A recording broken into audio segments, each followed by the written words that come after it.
This is americasdemocrats.org, the weekly netcast for stand-up Democrats. I'm your host, Jim Cuddy.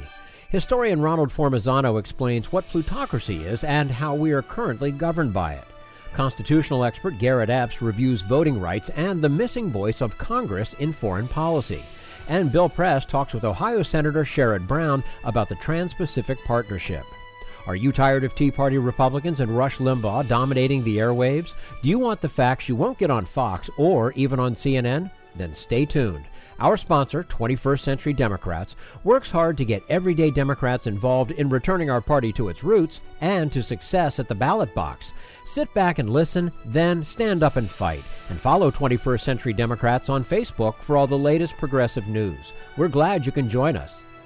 Distinguished historian Ron Formisano has written a book about plutocracy and says we are in a new gilded age when the state and federal governments are up for sale. And we say hello to Ron Formisano, the William T. Bryan Chair of American History at the University of Kentucky and an expert in U.S. political culture and politics. His latest book, Plutocracy in America, How Increasing Inequality Destroys the Middle Class and Exploits the Poor. Ron Formisano, thanks very much for joining us today on americasdemocrats.org. I am happy to be here and must tell you I am now happily emeritus and working on another book. And congratulations on both. Thank you. Before we talk about your latest book, Plutocracy in America, plutocracy by simple definition, government by the wealthy. If you would, give us some examples of other societies that have been plutocratic. Well, the word originates in two Greek words. One of them means wealth, the other means power. That's pretty self-explanatory. I mean more than ruled by the wealthy. Also a government awash in campaign cash from lobbyists, corporations, and they have created an infrastructure of government policy that benefits a range of business interests and the wealthy. Now, in my book, I call this hydra-headed because it's not just one organized elite. It consists of many competing interests, and they try to influence government not to regulate this or to create that tax loophole. They try to get an edge even on one another. An example of earlier plutocracy is very much the late 19th century United States, with the federal and many state governments pretty much for sale to railroads, early agribusiness, industrial interests. Political scientists have written some excellent studies examining inequality in political power. They conclude that Washington responds primarily, almost exclusively, to the most affluent citizens and organized business interests. When policies favored by the middle class and low-income groups get enacted, it's usually when elite interests also support them. I don't hesitate, some political scientists do, most of them, to characterize our government as plutocratic. I qualify that by saying the United States has reached a tipping point. Nothing is ever completely homogeneous. We are more plutocratic than representative. We've always heard from conservatives about the undeserving poor, but you document the existence of another group, the undeserving rich. Who are they, and why don't they deserve their riches? Love to talk about them. Political scientist Leslie McCall wrote a provocative book titled The Undeserving Rich. It's fairly technical. It's known probably mostly to academics. But it's a great book. She argued two themes, that Americans do care about inequality, and Americans especially disapprove of inequality when they see the wealthy blocking opportunity. And that, of course, has been what Americans have perceived since 2008. I expand that concept of the undeserving rich beyond McCall to include business interests that depend on government handouts in the form of tax loopholes. And by the way, they are mirroring what they regard as the undeserving poor, depending on handouts. Corporations that engage in what economists call rent-seeking by holding commodities and manipulating the price. Cartels that have prospered from 3 decades of deregulation, drug companies that profit from patents that make a mockery of the free market and cause America, I'm sure everybody knows Americans pay more than double what people in other advanced countries pay. And I especially include among the undeserving rich the banksters that engaged in unpunished fraud and criminal activity leading up to 2007, 2008. That doesn't exhaust the category. And I must add, of course, not all the wealthy are undeserving. Rich people are a very diverse lot. Most are very hard workers and good citizens. And as the saying goes, some of my best friends are in the 1%. As a result of various studies, activists like Occupy Wall Street and political leaders like Bernie Sanders, is the public now pretty much aware of the problem of income inequality? The public is very much aware. And Democrats and some independents want government to do more to reduce it. But while most Republicans disapprove of inequality of income, and that should be emphasized, a majority of Republicans does not favor government actions. Occupy Wall Street did the country a service by calling attention to inequality. It was already gaining traction.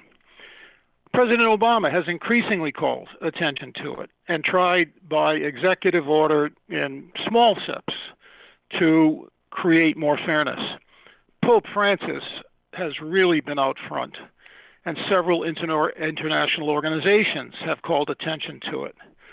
Francis's last encyclical in 2015, Laudato Si, was especially important in calling attention to climate change and inequality. And if I were to revise my book today, I would add that topic, the connection between climate change and inequality. We're speaking with Ron Formisano, William Bryan Chair, Professor Emeritus of American History at the University of Kentucky. His latest book, Plutocracy in America, How Increasing Inequality Destroys the Middle Class and Exploits the Poor.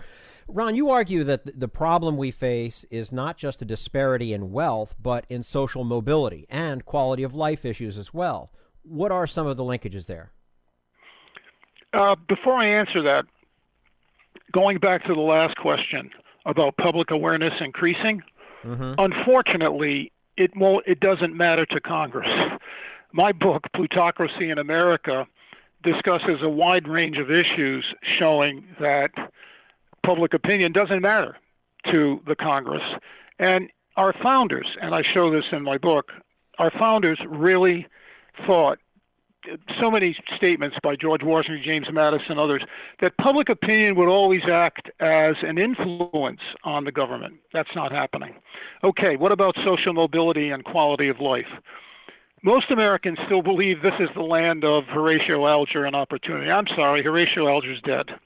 The reality is that multiple studies by demographers have shown that the United States has less social mobility and opportunity than most advanced countries. Cross-national comparisons have shown again and again the more inequality a country has, the less opportunity. As to quality of life, I explore these. I think this is where my book is different from some of the very excellent studies that have been done on inequality. People in poverty, the near poor, they increasingly live in areas segregated by income, race, ethnicity, a concentration of what Pope Francis calls social ills. Their life chances are less. Those lacking a high school degree will tend to have poor health, shorter life expectancy. They live in unhealthy places and lack access to healthy food, but they enjoy plenty of access to McDonald's and liquor stores and advertising inviting them to smoke and drink. The Center for Disease Control says that poverty has, quote, continuous effects on health that are cumulative over a lifetime. And the least well-off are least likely to engage in politics. And when they do go to vote, they are more likely to have much longer waits in line. They are more likely to be intimidated by challenges to their right to vote. And above all, a subject really for another question sometime. Especially the working poor are preyed upon by a host of predators trapping them in debt. Again, that might be that's a question. That's a subject for it's a subject for books, really. Yeah. Well, I mean, is it just it's a development of a lack of trust towards the system? Is that also what happens in a case like this? Absolutely, absolutely. There's a marvelous book by Wilkinson and Pickett called The Spirit Level, and they have multiple correlations on a country level. The more inequality, the less trust of the citizenry and generally, but especially among low-income people. More mental illness, more drug and alcohol addiction, high infant mortality, and on and on. Yes, very much so, less trust. And I guess this feeds into my next question, where you also contend that income inequality undermines democracy itself. Is this what we're talking about, or is there more to it than that? Oh, the undermining of democracy or representative government is actually something Americans do recognize and are very well aware of, poll after poll. Large majority since 21 have said the Supreme Court 2010 Citizens United decision is bad for democracy and it should be overturned. Of course, that's had no impact. The latest Bloomberg Politics poll, 78% said it should be overturned. In other polls, 80% of Republicans have said it should be overturned. The rise of economic inequality has increased residential segregation by income, which I just mentioned, and heightened the tendency of low-income people not to vote, let alone engage in other forms of activity. Voting and political activity for decades has been highly correlated with income and education. And unlike other advanced democracies where non-voting is more evenly distributed across the socioeconomic ladder, it is concentrated here in the bottom of the population.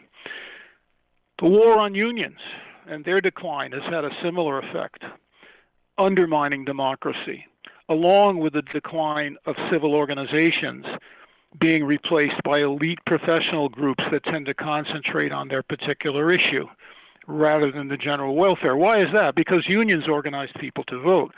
Civic organizations that are now replaced by these elite professional groups, they organize people to vote. You know, the bowling alone literature, the segmentation literature, all of that, along with inequality, has caused democracy to be undermined. How much of an issue will this be in the presidential campaign? Is there any common cause to be made between a Bernie Sanders social democrat and a Donald Trump Republican? Well, yeah, here's where I'm going to really get into it. Not enough will be made of inequality, I'm hoping. And there is no common ground between Sanders and the reality show fraud. Regarding Republicans, before the first debate in Cleveland, and I had hoped that they would talk about inequality, so did 70 religious leaders who sent letters before the debate in Cleveland to each presidential campaign following the Pope's lead and calling for climate change and inequality to be addressed, two of the most urgent challenges of our time. The clergy called attention to 54% of Cleveland's children growing up in poverty, 54% of Cleveland's children growing up in poverty in 2013, and the city's high rate of infant mortality. And in Cleveland, everybody breathes the nation's 10th worst air quality, with a higher risk of shorter lives and damaged lungs. Of course, the candidates ignored Cleveland. In California, at the Reagan Library debate, they ignored inequality, even though earlier that day, the Census Bureau reported that median household income remained stagnant, having already declined, and the Bureau said the poverty rate hung at just under 15%. It's probably higher. But those 47 million people remained absent from the discussion. Wage stagnation since the 70s escaped notice. Oh, 3 candidates mentioned the middle class. Bravo. And also, of course, the middle class has been in decline for decades. Blaming President Obama was the default solution for restoring the middle class to health. Anyone watching the debate could be forgiven that thinking that California's ongoing extreme weather was taking place on another planet. Never mind that scientists believe weather disasters have been intensified by global warming, devastating California with a record-breaking 4-year drought, fueling those wildfires just up the coast from the Reagan Library. Most of the gaggle on that stage denies global warming, but figuratively, didn't anybody smell smoke or notice the flight of thousands of people and the destruction of hundreds of homes? Firefighters described those blazes as more intense and more destructive than any they'd ever seen. Now, ironically, a recent poll, this is a shocker, indicates that 56% of Republicans believe the climate is changing. Well, why is that? Well, how can people not miss these extreme weather events, floods, drought, once in a century storms every decade? The Republican deniers are really turning into Groucho Marx, who famously asked, "Who are you going to believe, me or your lying eyes?" And let's give a tip of the hat to the late, great Yogi Berra, who said you can observe a lot just by watching. Right. Good old Yogi. Before we let you go, professors and pundits talk so much about income inequality these days, but how much inequality should there be? Is there a certain income level, a percentage of something that would define income equality? Well, gosh, I did not realize that Pope Francis, President Obama, Janet Yellen, Federal Reserve Chair Christine Lagarde, Chief of the IMF, were professors and pundits, not to mention Oxfam and all those billionaires and world leaders who gather at the Davos Forum in Switzerland and who, believe it or not, identified inequality and climate change as the primary challenges of 2015. And none of those folks are talking about equality of outcome. But especially in the United States, the emphasis is always on equality of opportunity, which, as already noted, that's drastically diminished. The Social Progress Index ranks nations according to how well they meet the basic human needs of their population and improve the quality of their lives. Our government might adopt the goal of moving the United States up out of 16th place.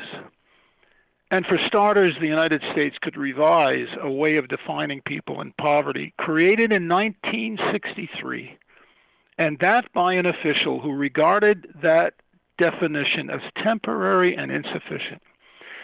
And here's a catch no one really talks about. The United States defines poverty in absolute terms, whereas European countries use relative poverty lines that measure distance from the median income and in relation to the standard of living in that country.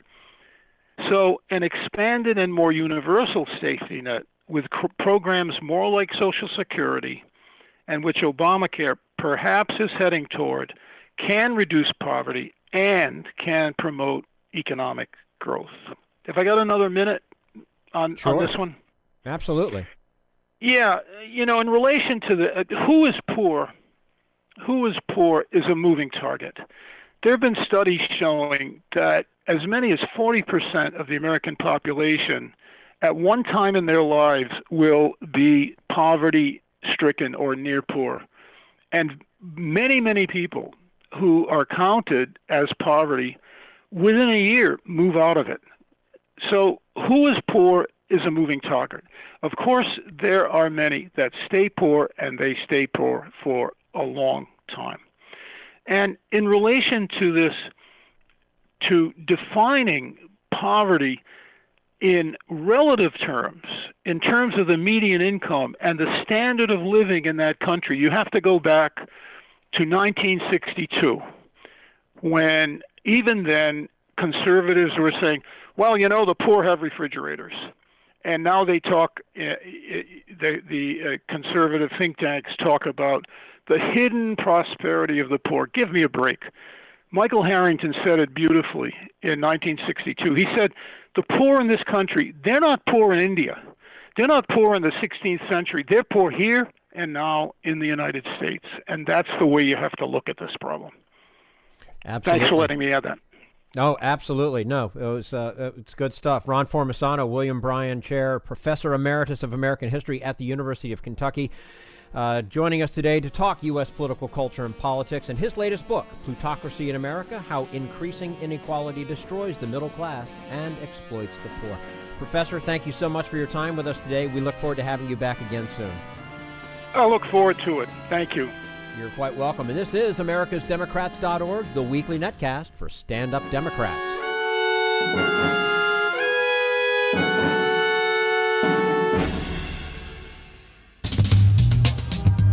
We want you to sit back and listen, but we need you to stand up and fight. Do you want to get involved and help get our party back to its roots and to success at the ballot box? You can make your contribution to Democrats for America's Future and help us keep this show going and to elect Democrats who will stand up for democratic principles. Go to americasdemocrats.org and click on Donate at the top of the page. This is americasdemocrats.org, the weekly netcast for stand-up Democrats. Constitutional expert Garrett Epps says the Republican Congress would rather talk about renaming a mountain and getting rid of Planned Parenthood instead of asserting any legislative authority over foreign policy. We'll talk to him about that in just a moment. Right now, we turn to Jim Hightower, America's #1 populist, for his common sense commentary. If it was under the big top, it would be a hilarious clown show with pratfalls, wild posturing, tumbling, juggling, and a cacophony of comic chaos. But alas, it's under the Capitol dome, so it's just the Republican Congressional Caucus, bumbling, stumbling, and crashing into each other in clownish acts of ideological zaniness, political incoherence, and pathetic ineptitude. The present bedlam on the Hill was prompted by Speaker John Boehner abruptly deciding to zippity-doo-dah out of office, having finally given up on corralling his caucus of clowns. Sadly, his withdrawal has only intensified the buffoonery, generating a slapstick intramural contest over which group of far-out right-wingers will replace him. Boehner's contingent of anti-government corporate-hugging extremists want one of their own, while assorted groupings of even fringier, farther-out packs of Mad Dog Tea Party Republicans want someone who'll howl at the moon and literally shut down the government. For a moment, Representative Paul Ryan appeared to be the consensus pick, except for two problems. One, he doesn't really want the thankless task of clown herding. And two, even though he's an Ayn Rand-worshipping, coke-hugging, laissez-faire-land ideologue dedicated to killing everything from Social Security to Obamacare, Ryan is just not right-wing enough for the howlers. He's still considering whether to run for the job, but even if he does and wins, the spectacle will continue. This is Jim Hightower saying, here's the irony in Ryan's predicament. He created his own mess. He was chief architect of the 2010 Republican scheme to take over Congress by recruiting and electing the mad dogs who are now biting him on the butt and turning the U.S. House of Representatives into the House of Ridiculousness. As Representative Peter King put it, we look absolutely crazy. Need an antidote to the progressive blues? Want some good news about how grassroots folks are rebelling against the corporate powers and winning? Well, here's an easy-to-swallow pill for you, the Hightower Lowdown. Hightower's monthly newsletter will give you the lowdown, even as it lifts you up. It's 4 pages a month, jam-packed with facts you can use, actions you can take, and Jim's own Texas humor, all for only $15 a year. To become a lowdowner, go to hightowerlowdown.org.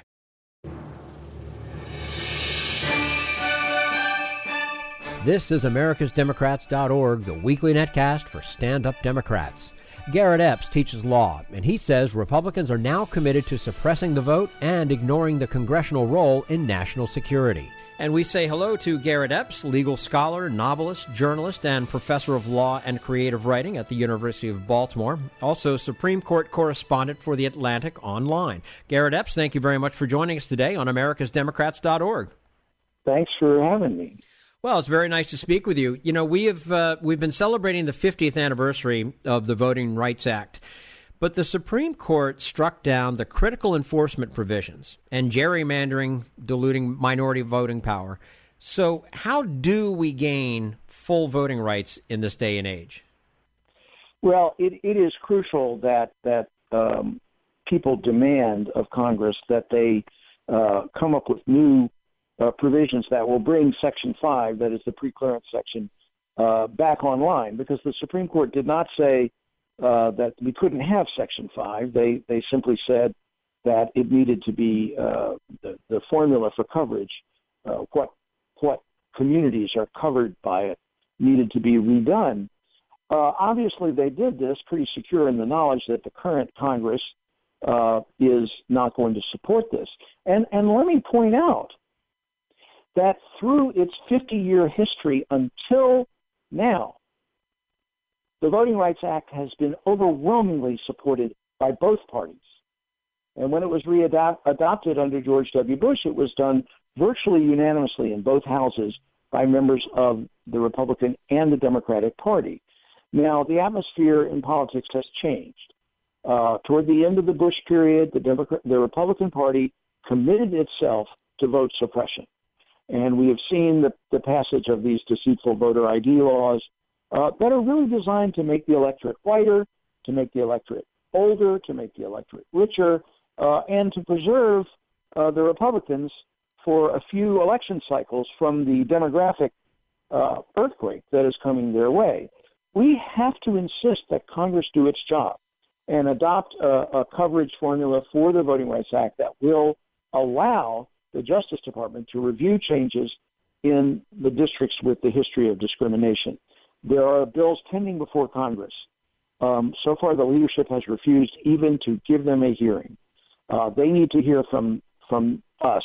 And bear in mind, historically, it's not a partisan issue. This is about the right to vote. Until recently, most people supported that. How do you think the framers would have reacted to decisions like Citizens United and Hobby Lobby, which seem to give individual personhood to corporations? I think the problem is really not corporate personhood. I think that corporations have always been persons. That's sort of the point of incorporation, so that you have an entity that can go into court, sue, be sued, that can sign contracts and be committed, and so forth. The problem really is, that there's been a profound warping in the court's idea of equality and the purpose of free speech, because for many years it was taken for granted that the purpose of the First Amendment, the overriding purpose, was to permit citizens to take part in government. The First Amendment begins by guaranteeing, or one of the things it guarantees in the speech clause, is the right to assemble to petition for the redress of grievances. That is, particularly protected is the right of citizens to interact with their governments and to take part in self-government. Now, an idea of the First Amendment that ignores that, and the Supreme Court has said we are not paying any attention to the rights of the ordinary citizen to speak and be heard, that no longer counts. Instead, we have a system where the only right, which seems to be almost absolute, is the right to use wealth in order to drown other people out. If we could get the First Amendment back into something like its traditional channels, Citizens United wouldn't be a huge problem. Remember that, by and large, the money flooding into our political system is coming from wealthy individuals, not from corporations. And I think the big corporations that run our economy and in whose health we all have some interest, they would actually just as soon not be in this game. They don't want politicians shaking them down for contributions and independent expenditures. But it's the Shelley Adelsons, the Koch brothers, people like that, who want to use their money to silence others. And when that issue is brought to the court, as in, a lot of the campaign finance cases, and the government says part of a healthy political system is that everyone's voice can be heard, this court simply says that has no place in our Constitution. That's something they've invented within the past 30 years, and it's very scary. Well, I just don't understand how the campaign finance reform does run into, it runs into the First Amendment, and that's the issue. Because it seems to me that those should be separate items, and yet somehow it gets convoluted, and You're messing with my First Amendment rights when I dump millions and millions of dollars on candidate X. Well, I think that when we consider campaign finance restrictions, we always have to have First Amendment values in mind, so that if you had a law that said no one, for example, that newspapers could not endorse candidates, that would violate the press clause. If you have laws that say, you can't display campaign buttons, you can't go to campaign rallies, or the candidates can't buy time in newspapers, these things would violate the First Amendment. But a lot of the campaign finance reforms that this court has been attacking are actually designed to produce more speech and more freedom, like the public financing system in Arizona, which allowed candidates to get public financing, or if they chose, to finance their own campaigns, but simply said that if a candidate was a public finance candidate was being grossly outspent, he would, get, or he or she would get more money from public financing in order to match the spending of the privately financed candidate. Now, think about that for a minute. The net result of that law is going to be more political speech, not less. There's no censorship going on. There's no attempt to silence anyone. It's simply saying, let's let everybody be heard. And the court said, oh, no, this is unfair to the privately financed candidate. This is unfair to the candidate rich enough to finance his own campaign because he's being penalized. And the logic of this, I was in the courtroom when this was announced. Walking out, I was saying to people, what just happened? Did they say what I thought they said? I've read the opinion over and over, and I think, this is crazy. And the sad part is they genuinely believe it. I would feel better if this were a cynical ploy. They really believe what they're saying, that what the belief is that the main beneficiaries of free speech are and should be the rich. And any attempt to make sure that those who are not rich are heard is a terrible, terrible injury to rich people. It's really chilling. We're speaking with Garrett Epps, legal scholar, novelist, journalist, professor of law and creative writing at the University of Baltimore, also Supreme Court correspondent for The Atlantic Online. I'm just left shaking my head in this conversation because it does seem so ridiculous. And I guess the most ridiculous part of it is the fact that they do, in fact, believe that. Another question towards the framers and what you think they may have responded to something like the same-sex marriage decision. Well, let me go back and tell you what I tell my classes, because they always say, what would the framers have said if someone had said there would be, federal health insurance? And I say the framers would have said, what's health insurance? They would have no idea what the meaning of the problems we're dealing with now. And I suspect the next thing they would say would be, look, work it out. Don't bother us. We're dead. We want to go back to sleep.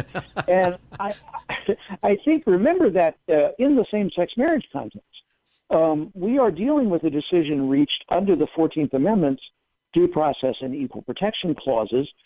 When the Constitution was framed in 1787, obviously, these were not part of it. And in fact, the original Constitution really contained no reference at all and no law at all guaranteeing human equality. There was no provision that all citizens are equal in the original Constitution. The Equal Protection Clause was added in 1868 after we saw that a nation with inequality by law, including slavery, could not survive. Our nation had nearly collapsed. Nearly 1 million people had been killed. And they said, we are going to guarantee equality for all by not listing a bunch of things in which people are equal, but by saying every person has the right to the equal protection of the laws. And future generations will work out what that involves. So, bearing in mind, we're trying to explain to our founding father what's going on. He is from a time when the word homosexual has no meaning. No one knows what it means. They don't realize that there are what we today would call gay people or lesbians. And he would be confused by that, and he would be confused by the idea that the Bill of Rights applies to the states. and he would be confused by the idea that all people are equal. And I think he would finally say, and the Founding Fathers were all he would finally say, listen, why are you bothering me? You've got a new Constitution. It's yours. Work it out. And then he would head back to the graveyard where he belongs. And I say that as someone with tremendous respect for the founders of our republic. But really, they didn't want us to bother them when we had a question. It's our country. We need to run it as best we can. And how about that? They did figure it out, didn't they? At least on some levels, yeah. We are doing what they intended. We are doing what they intended. We are running a self-governing republic. That's what they wanted. Did President Obama overstep some of that intent when he did not send the Iran deal to the Senate as a treaty, which would have required ratification? I don't think so. I think that even since the early days of the republic, it's been recognized that in diplomacy there are large numbers of agreements between and among foreign countries that don't have the status of treaties. Remember, if the Iran deal were enacted into as a treaty, it would then become part of U.S. law, the supreme law of our land, which would obviously make any change in sanctions, any change in recognition, any change in the payment of funds to Iran would then have to be amended by reaching another treaty with Iran and passing that again with a supermajority in Congress. So this is really, in my judgment, not the kind of agreement that was intended to become a treaty, like the Treaty of Peace with the U.S. and Britain and so forth.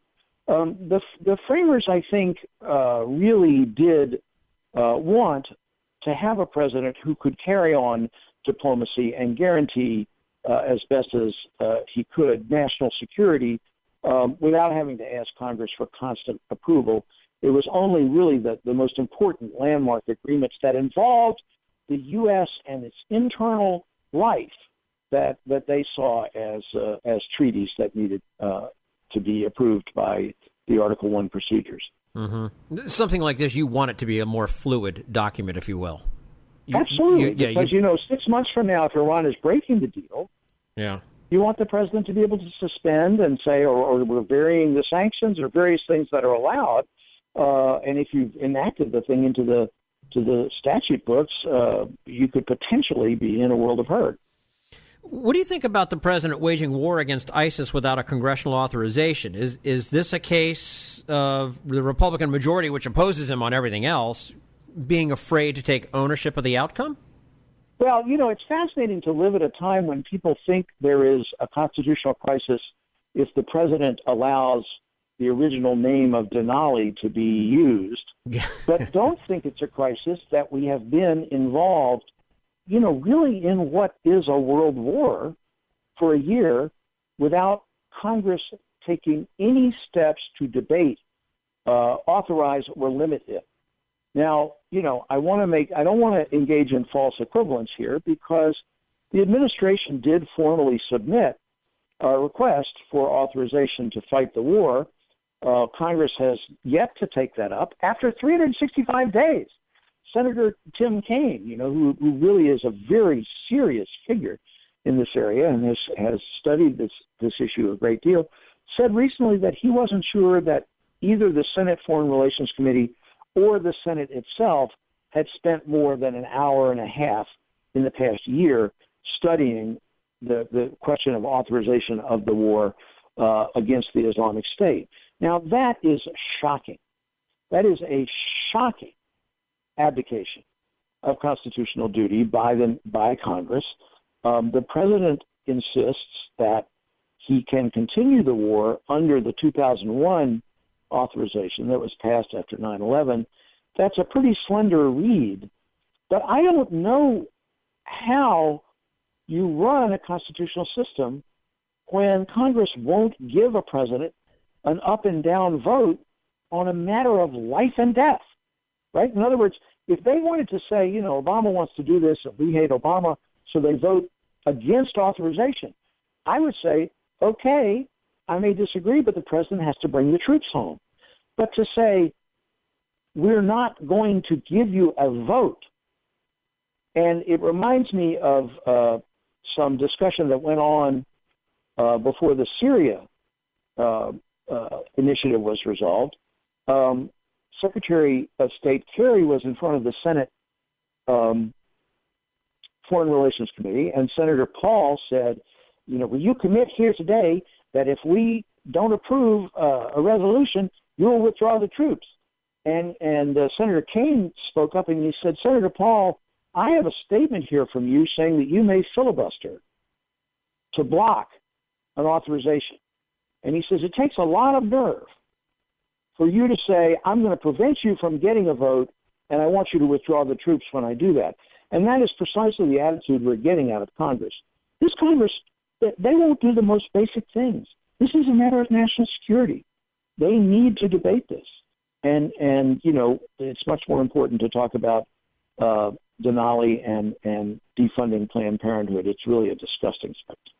It's scary, really, to think that that our lives are in the hands of this group of people that, again, they're worried about the name of a mountain, Yes.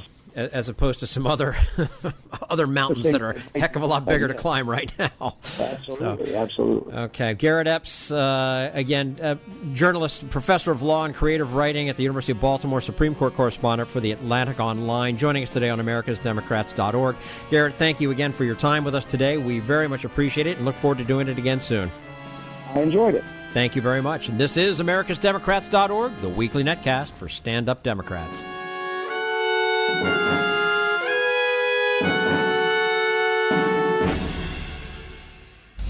We want you to sit back and listen, but we need you to stand up and fight. Help get our party back to its roots and to success at the ballot box. Make your contribution to Democrats for America's Future to keep this show on the air and help elect stand-up Democrats. Go to americasdemocrats.org and click on Donate at the top of the page.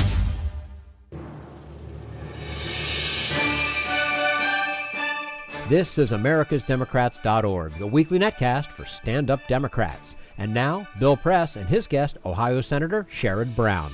And we are so pleased and honored to welcome back to the program a good friend, a great leader in the United States Senate, not just for the people of Ohio, but for all Democrats, all progressives across the country. Congressman, whoa, where'd that come from? Senator Sherrod Brown. I didn't mean to demote you there, Senator. No, it's okay. It's okay. How are you? I get to do that too. Good, thank you. And thanks to Peter and Jamie, but Bill especially. I haven't been on your show in a while, so it's great to be back. No, nice to have you back. It's good to have you back, Senator. Now, I think maybe the last time we talked was about the TPP when we were trying to stop the TPA, the Fast Track Authority in the Senate.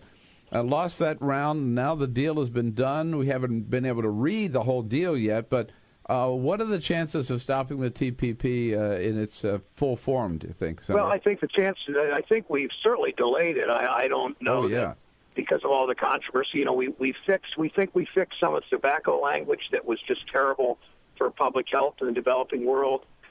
The agreement's a little better than we thought, but it's still got most of the same problems: job loss, major shift of power from individual elected governments to corporations. That's what these trade agreements always are. It enhances the power of the drug industry to keep out generics in the developing world, and it continues the same bad trade policy we've had. The direct answer to your question, there is a chance to stop it. I think, particularly in the House. There are a lot of misgivings about it. In the Senate, they only need 50 votes now because that's the way they wrote the rules in TPA, making it harder to defeat it. But clearly, the public doesn't like these trade agreements. I have no doubt about that. There was also in the draft, and I don't know whether that's gone or not. This provision whereby companies could actually sue and then maybe give them permission to override the laws of any particular land. You know what I'm talking about? Is that still in it? It is still. The only thing it's not in is the tobacco language about, this is called investor states dispute settlement, where it used to be a government had to sue another government for an unfair trade practice. Now, under TPP, a company can sue a foreign government. So a drug company can sue a foreign drug company in the U.S. could sue a foreign government saying, that's not fair to us. That generic drug law is not fair to our drug company. And that's what they were doing with tobacco. They've done it before, and it really does override democratic view, democratic principles, democratic rules, democratic laws. And that's the big shift in these trade agreements from democratic principles to corporate governance, and it's a real problem. It is. It's a real abdication of power, I believe, and I think people are going to recognize that down the road if it gets passed. Senator, I don't know whether you had a chance to watch the Democratic debate the other night, but as a progressive, what did you think of what you saw from Democratic candidates? Yeah, two things. One, I watched all three debates. I watched the Republican debates in full. I watched the Democratic debate in full. It's kind of my job, I think. Yep. Painful at times watching Donald Trump and all, but here's two things I took out of it. One is clearly this is the contrast.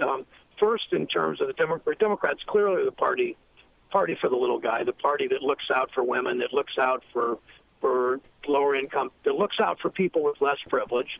That contrast was so clear. The depth of debate, the respect for voters that you saw on the Democratic side, the Republican name calling, the Republican bordering on jingoism and racism and misanthropy from time to time, or misogyny, and plus I think that the contrast is so clear, and I was really proud of all of our candidates when they disagreed. It wasn't personal. They didn't attack each other.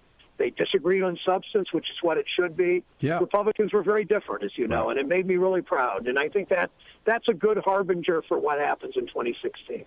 Yeah, and the issues that they talked about, right, were the issues that really do impact average Americans, middle-class Americans, and people care about, and not spending all that time on Planned Parenthood and those other distractions. Yeah, the Republicans were trying to outright-wing one another, and how much they hate Planned Parenthood, and how much they hate immigrants, and how much they hate each other. And the Democrats were much more respectable voters, and disagreed at the margins on some issues. Just had a good little debate on guns, had a good debate on trade, had a good debate on issues of foreign policy, and I was just really proud. I think that no matter where you stood on the spectrum, no matter whom you're supporting, you walked away thinking, I like the way Hillary did it, I like the way Bernie did it, I like the way all five candidates did it, frankly. And some of the issues that you certainly have championed, Senator Brown, particularly income inequality, that was a dominant theme on the debate on everybody. I mean, basically that's sort of been established, hasn't it, as the fundamental building block of this Democratic campaign. Yeah.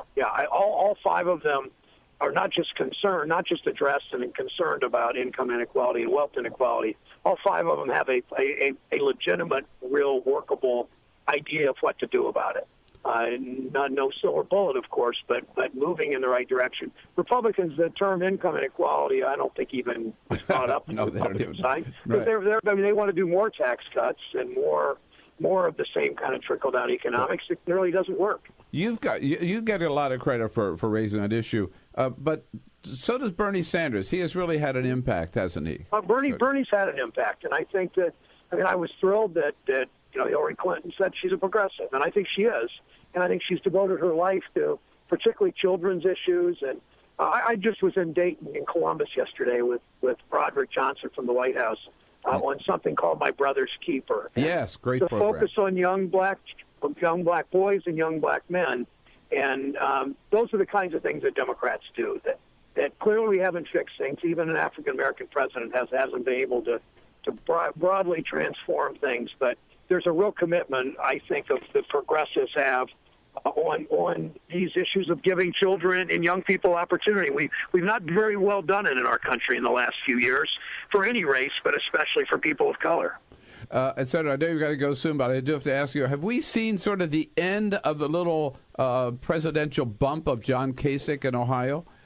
I think we've seen I just can't imagine John Kasich's going to be the nominee. I don't think he'll be the vice presidential nominee either because he's a bit unpredictable. He's done some good things like Medicaid expansion, but he's terrible on economic issues by and large, and he's particularly terrible on women's issues, terrible anti-abortion, awful language they've written in the budget, bad on marriage equality, all the things. The country's moved on. He's still looking backwards, and I don't think he gets much legs in this issue. But in this this campaign. But hell, I don't have any way of judging the Republicans what they're going to do. That's nor do you, Bill. Nor do I. No, that's one thing we've learned in this election cycle. Nobody knows what's going to happen. Yeah, nobody knows. That's right. Yeah. But couldn't agree with you more about being proud of what we saw Tuesday night out of Las Vegas among our good Democratic friends.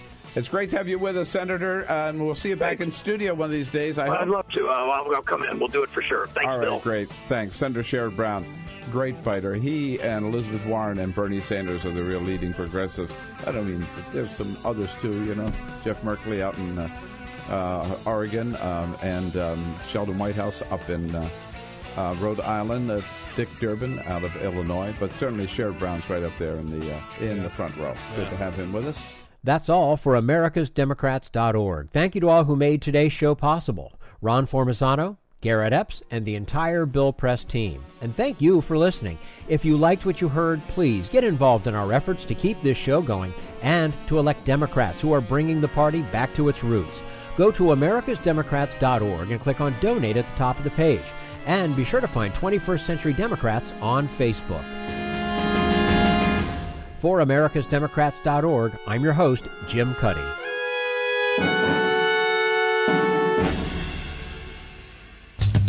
We want you to sit back and listen, but we need you to stand up and fight. Join us. Support the show and help elect Democrats who will stand up for democratic principles with your contribution today. Go to americasdemocrats.org and click on Donate.